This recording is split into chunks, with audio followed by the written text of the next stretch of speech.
नमस्कार प्रिय विद्यार्थियों, मैं डॉक्टर सत्यवीर सिंह बीए पाठ द्वितीय हिंदी साहित्य के अंतर्गत बिहारी सतसई पद्य व्याख्या श्रृंखला में अब हम पद्य संख्या यानी दोहा संख्या 17 और 18 की व्याख्या आपके सामने प्रस्तुत कर रहे हैं। ध्यानपूर्वक सुने। पद्य संख्या दोहा संख्या 17 कुछ इस तरह से है। इत आवती चली जाती उत, चली 6-7 तक हाथ, चढ़ी इंडोरे सी रहे, लगी उशासन साथ। यहाँ पर कवि जो श्रृंगार रस है उसके दो भेद हैं, एक तो संयोग और दूसरा वियोग। संयोग श्रृंगार का जितना चमत्कारिक वर्णन बिहारी सतसई में मिलता है, बिहारी ने किया है, ठीक वियोग श्रृंगार का भी उतना ही चमत्कारिक वर्णन बिहारी सतसई में उपलब्ध है। ये जो पद्य है, दोहा है, ये भी वियोग श्रृंगार यानी विप्रलंब श्रृंगार का नायाब उदाहरण है, आप देख सकते हैं।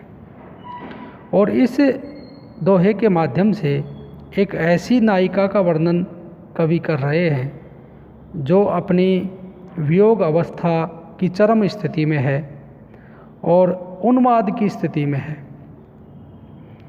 यहाँ कवि कहते हैं कि इत आवती चली जाती उत, चली 6-7 तक हाथ, चढ़ी इंडोरे सी रही, लगी उशासन साथ।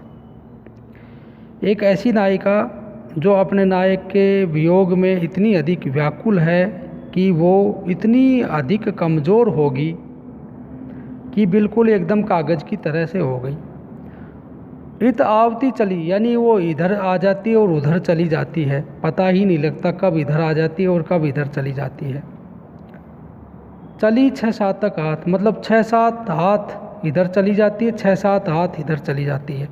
चढ़ी इंडोरे सी रहे, मतलब हिंडोला जो होता है उसकी तरह से उसका शरीर गतिमान है और उसका शरीर इतना क्षीणकाय हो गया है, कमज़ोर हो गया कि वो जब गहरी श्वास लेती है, लगी उशासन साथ। उशासन का मतलब होता है उच्छ्वास, उच्छ्वास मतलब लंबी जो गहरी सांस लेते हैं।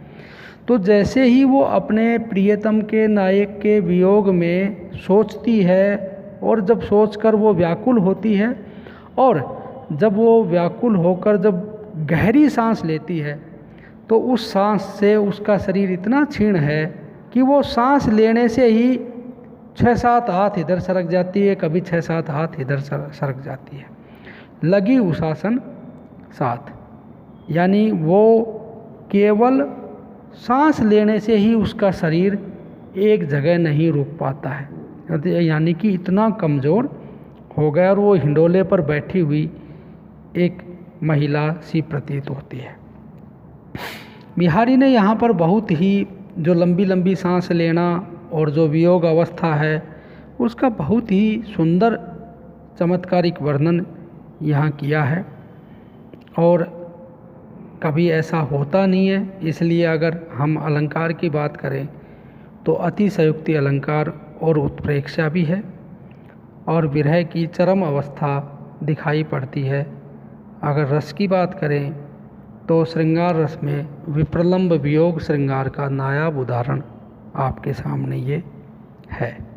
बाकी जो भाषा और रीति की बात करें तो वो लगभग जो हम पूर्व में पढ़ते आ रहे हैं वही यहाँ पर भी हैं।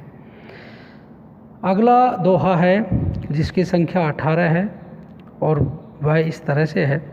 लाल तुम्हारे विरह की अग्नि अनूप अपार, सर से बरसे नीर हूँ, झर हूँ मिटे न झार। विरह मतलब व्याकुल, अग्नि मनि अग्नि, अनूप मनि अद्भुत अनूप, अपार बहुत अधिक, सर से बरसे नीर हूँ मतलब जल, झर हूँ मिटे न झार। झर मतलब होता झड़ी लगना, झार मानी प्रज्वलन होना। यह श्रृंगार वर्णन है और नायिका की सखी नायक के विरह की विशेषता को बताती हुई कहती है कि हे लाल तुम्हारे विरह की तो जो स्थिति हो इतनी विचित्र है, अद्भुत स्थिति है कि बहुत अधिक ज्वाला से गतिमान है। जो पानी यानी कि जो आँखों से गिरने वाला जो अश्रु जल है वो बरसने पर अधिक बढ़ती है। तुम्हारे प्रेम दृढ़ होता है और अविरल अश्रुओं के प्रवाह से भी विरह ताप शांत नहीं होता है। मतलब जो तुम्हारे हे लाल तुम्हारे विरह की अग्नि अनूप अपार, ये अग्नि जो है अलग ही तरह की है।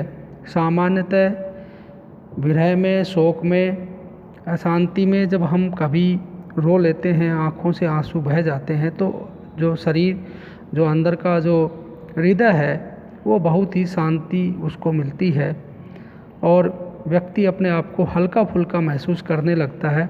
और जो उसके ऊपर जो बहुत बड़ी एक भार सा था और उसके हृदय पर बहुत बड़ा दबाव था वो उस कम लगने लगता है। परंतु यहाँ पर कहते हैं कि यहाँ तो इस विरह की तो स्थिति अलग है कि यहाँ से तो नीर निकलता है तो और ज़्यादा बढ़ती है, मिटती ही नहीं है। तो इस तरह की स्थिति को एक अद्भुत विचित्र स्थिति दिखाया है। ये विचित्र दशा है यहाँ पर है। ऐसी दशा जब होती है तो वहाँ पर विभावना अति और विशेषोक्ति अलंकार का प्रयोग वहाँ ऐसे पद्य में प्रस्तुत होता है।